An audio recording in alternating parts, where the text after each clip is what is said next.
ओम नमो भगवते वासुदेवाय. सार्थ सुबोध ज्ञानेश्वरी.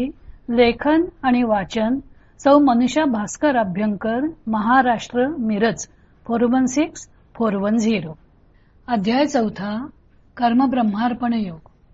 ज्ञानेश्वरीचे 4थ्या अध्यायाचं समालोचन भाग पहिला.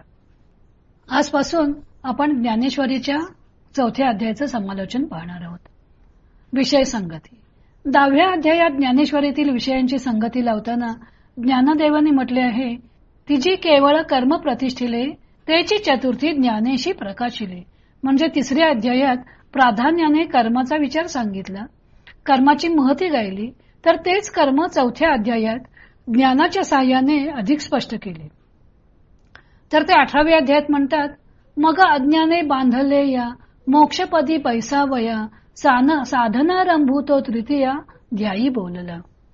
ऐसेनी सद्भावे कर्म करावे हा तिच्या अध्यावो जो देवे.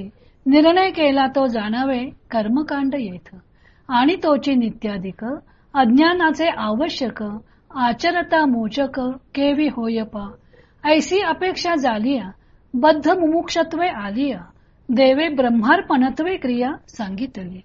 देह वाचा मानसे विहित निपजे जैसे तो एक ईश्वरोद्देशे कीजे म्हणितले. हेची ईश्वर कर्मयोगे भजन कथनाचे निखागे. आदरिले शेष भागे चतुर्थाचेनी. एकूण 4थ्या अध्यायाचा विषय आहे, कर्म निष्काम भावनेने करून ते ईश्वरार्पण केले की त्या कर्माचा बंध लागत नाही, हे ज्ञान अर्जुनाला सांगायचे आहे. विषय मांडणे. ज्ञानदेवाने सर्वच अध्यायांना प्रस्तावना लिहिलेल्या नाहीत, पण या अध्यायाला 15 अव्ययांची छोटीशी प्रस्तावना लिहिलेली आहे. ही 15 अव्ययांची प्रस्तावना व शेवटच्या 208 ते 222 अव्ययातील श्रीकृष्ण अर्जुनांच्या प्रेमाचे भावबंध, साहित्यशास्त्र विषयक विचार ही ज्ञानदेवांची खास निर्मिती आहे. या प्रस्तावनेत त्यांनी गीतेचा महिमा व अर्जुनाचे भाग्य वर्णन केले आहे.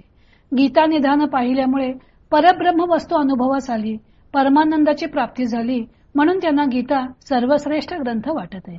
हे गीता निदान म्हणजे जणू काही अमृताची गंगाच आहे. लौकिक गंगा नदी पापताप हरण करते, पण गीता ही अमृताची गंगा आहे.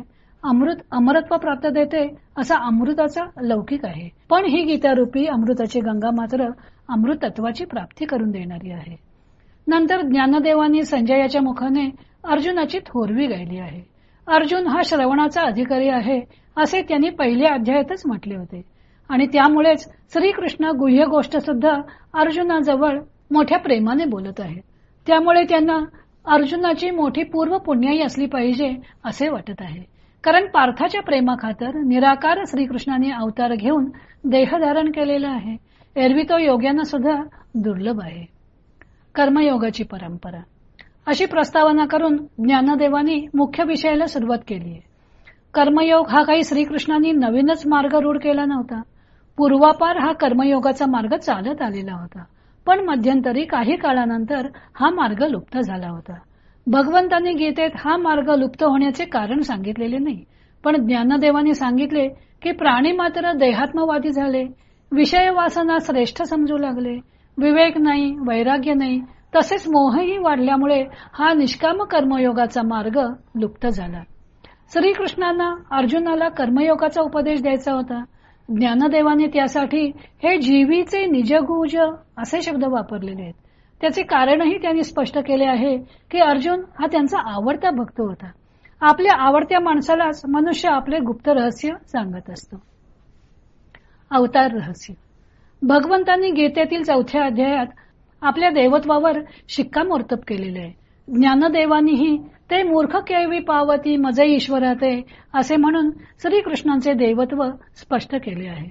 भगवंतांनी आपण सज्जन रक्षणार्थ व दुर्जनांचे निर्दालन करण्यासाठी वेळोवेळी अवतार घेतो हे गीतेत सांगितलेले आहे. भगवंतांचे अवतारत्व स्पष्ट करताना ज्ञानदेवानी मी जेणे जेणे अवसरे जे जे होऊन अवतरे ही मार्मिक शब्दरचना केली आहे. कारण भगवंतांचे जन्म काही फक्त मानव योनीतच झालेले नाहीत. मत्स्य, कूर्म, वराह, नृसिंह, हंस, हयग्रीव इत्यादी पशुयोनीतही त्यांनी अवतार घेतलेला आहे. भगवंतांची अवतार घेण्यामागची सज्जन संरक्षण, दुर्जनांचे निर्दालन व धर्मसंस्थापना ही 3 कारणे गीतेने सांगितली. ज्ञानदेवानी आणखी एक महत्वाचे कारण सांगितले आहे, ते म्हणजे मी अविवेकाची काजळी फेडून विवेक दीप उजळी, तै योगिया पाहे दिवाळी निरंतर. लोकांमधला विवेक जागृत करण्याचे महत्वाचे काम भगवंत अवतार घेऊन करत असतात. अवतार होतो म्हणजे काय? माझे अव्ययत्व तरी न नशे, परी होणे जाणे एक दिसे, ते प्रतिबिंबे माया वशे, माझ्याची ठाई. या ओवीमध्ये स्पष्ट केलेले आहे. भगवंत अवतार घेतात, पण त्यांचे अविनाशी पण नष्ट होत नाही. अवतार म्हणजे जणू त्यांचे प्रतिबिंब असते. परंतु सामान्य मनुष्याला भ्रांत बुद्धीमुळे भगवंत अवतार घेऊन कर्माधीन होतात असा भास होतो. वास्तविक आरशाच्या योगे प्रतिबिंब दिसावे, त्याप्रमाणे मायायोगे दिसणारे हे त्याचे रूप आहे. हे स्पष्ट करण्यासाठी त्यांनी आणखी एक नटाचं उदाहरण दिलेले आहे. नट त्या भूमिकेला आवश्यक अशी वेशभूषा करतो, ते रूप धारण करतो, पण मूळचा तो जो आहे त्यात काही फरक पडत नाही. भगवंतांचे हे अवतार घेणे हे त्याचप्रमाणे असते. एकदा अवतार घेतला की तो आपले अव्यक्तपणही नाठवी, तो आपले अव्यक्तपण सुद्धा लक्षात घेत नाही. आपली भूमिका इतक्या समरसतेने पार पाडतो की जणू इतर लोकांनाच काय, कदाचित स्वतः त्यालाही आपण देव असल्याचे लक्षात येत नसावे. धर्म व नीती यांची सांगड घालणे हे त्याचे मुख्य काम असते. हे त्याचे अजत्व जन्मणे आणि अक्रियताची कर्म करणे हे जो जाणतो तो मुक्त होतो. ज्ञानदेवांचा विवेक. ज्ञानदेवांनी विवेक दीपाला आलेली काजळी झटकून तो प्रज्वलित करण्यासाठी भगवंतांचा अवतार आहे असे स्पष्ट केलेले आहे. भगवंतांप्रमाणेच ज्ञानदेवांचा अवतारही विवेकदीप प्रज्वलित करण्यासाठीच होता. लोक अविवेकाने कसे वागतात व निरनिराळ्या दैवतांना का भसतात ते सांगून त्यांनी त्यांचे अविवेकाचे वागणे स्पष्ट केलेले आहे.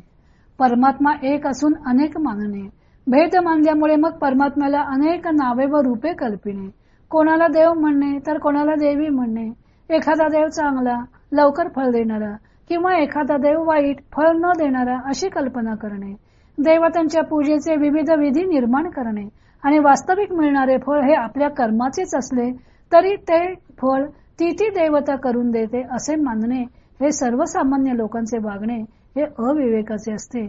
यावर त्याने प्रकाश टाकलेला आहे. चातुर्वर्ण्य.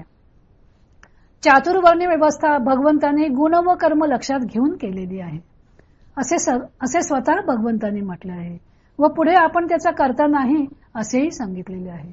कारण हे विभाग गुण व कर्म यांच्यामुळे आपसुकच झालेले आहेत. जो गुण प्रधान असेल त्याप्रमाणे तो वर्ण झाला व त्या वर्णाची तिथी कार्य झाली. ज्ञानदेवानीही ऐसी गुणकर्म कडसणी केली सहजे असे म्हणून सहज या शब्दाने भगवंताकडे त्याचे कर्तृत्व नाही हे स्पष्ट केलेले आहे. पुढचा मुद्दा आहे कर्मानेच मोक्ष मिळतो. भगवंत अर्जुनाला सांगत आहे की कुरु कर्मैव तस्मात् त्वम्, तूही कर्मच कर. पूर्वी होऊन गेलेल्या मुमुक्षूंनी सुद्धा हे जाणून कर्मे केली. कर्म करूनच कर्मबंधातून मुक्ती कशी मिळवावी ते पूर्वीच्या मुमुक्षूंना माहीत होते. भाजलेले बीज जसे उगवत नाही तसेच निष्काम बुद्धीने केलेली कर्मे फळत नाहीत. ती कर्मेच कर्मबंधनातून सोडवणारी होतात. हाच ज्ञानेशांचाही सिद्धांत आहे. पण त्या कर्मांचे स्वरूप समजून घेणे आवश्यक आहे. त्याशिवाय कर्म करून निष्कर्म्य अवस्था प्राप्त होते की नाही ते कळणार नाही. भगवंत म्हणतात की कर्माचा निर्णय ठरवण्यामध्ये कवी म्हणजे शहाण्या लोकांना सुद्धा भ्रम होतो. ज्ञानदेवांनी कवी शब्दाकरता क्रांतदर्शी शब्द योजले आहे. क्रांतदर्शी म्हणजे दीर्घदृष्टीचे लोक, संत. विश्व मोहरी लावण्याची त्यांच्यावर जबाबदारी असते. त्यामुळे त्यांना लोकबाह्य वर्तन करून चालत नाही. तेव्हा ज्ञानी पुरुषांनी कर्म सोडून चालत नाही, तर विशेष आचरावे लागे संती. संतांना त्याबद्दल विशेष काळजीने आचरण करावे लागते असे त्यांनी मागच्या अध्यायात सुद्धा सांगितले होते. कर्म करूनही नैष्कर्म्य सिद्धी कशी प्राप्त होते त्यासाठी त्यांनी पाण्यातील प्रतिबिंब, सूर्य, नावेतील मनुष्य असे दृष्टांत देऊन विषय सुबोध केलेला आहे. सकल कर्मांचा त्याग करून तीच नैष्कर्म्य अवस्था असे काही लोक मानतात. सकल कर्मांचा त्याग करणे म्हणजेच नैष्कर्म्य अवस्था असे काही लोक मानतात. पण ती गोष्ट कशी चुकीची आहे हे स्पष्ट करण्यासाठी त्यांनी दिलेला खोट्या नाण्याचा दृष्टांतही चपकल आहे. ज्ञानदेव सकाम कर्म व कर्मकांड यांना महत्व देत नाहीत. तसेच कर्मसन्यास म्हणजे सर्व कर्मांचा त्याग करणे, हाही अर्थ गीतेला व त्यांना अभिप्रेत नाही. कर्मसन्यास म्हणजे कर्मफलाचा संन्यास अथवा त्याग, कर्माचा त्याग नव्हे. कर्मयोग याला कर्म करण्याचा कंटाळा नाही, कर्मफळाविषयी इच्छा नाही, किंवा मी हे कर्म करीन ते पूर्णत्वास नेईन असा संकल्पही नाही. अहंकारासह त्याने आशेचा बळी दिलेला असतो, त्यामुळे त्याच्या ठिकाणी द्वंद्वही नसते. समत्व बुद्धी बांधलेली असते. तो आत्मबोधात निमग्न झालेला असतो. त्याचे कर्माचरण फक्त यज्ञाकरता म्हणजे स्वधर्माकरता असते. यज्ञ संकल्पना. या अध्यायातील यज्ञ विचार हा महत्वाचा विचार आहे. यज्ञ म्हणजे श्रौत यज्ञ असा अर्थ नसून यज्ञ म्हणजे स्वधर्माचरण. स्वधर्म जो बापा तो नित्य यज्ञ जाणपा असे ज्ञानेश्वरांनी 3ऱ्या अध्यायात सुद्धा म्हटलं होतं. येथील यज्ञ हे शमादी गुण अंगी बाळगण्यासाठी प्रतिकात्मक म्हणून सांगितलेले आहेत. द्रव्य यज्ञ, तपोयज्ञ, स्वाध्याय यज्ञ असे अनेक यज्ञ सांगितलेले असले तरी सगळ्यामध्ये ज्ञानयज्ञ हा श्रेष्ठ आहे, कारण कर्म ब्रह्मार्पण करण्यासाठी ज्ञानाची आवश्यकता आहे. ज्ञानप्राप्तीसाठी गुरूंची आवश्यकता. ज्ञानप्राप्तीसाठी गुरूंची आवश्यकता आहे हे श्रीकृष्ण सांगतात. ज्ञानदेव गुरु या शब्दाचा अर्थ संत असा करतात. तरी संत या भजावे सर्वस्वेसी, कारण संत हे ज्ञानाचे घर आहेत, तर त्यांची सेवा हा त्या दाराचा उंबरठा आहे अशी त्यांनी कल्पना केलेली आहे. घरात प्रवेश करायचा तर उंबरठा ओलांडून आत जावे लागते.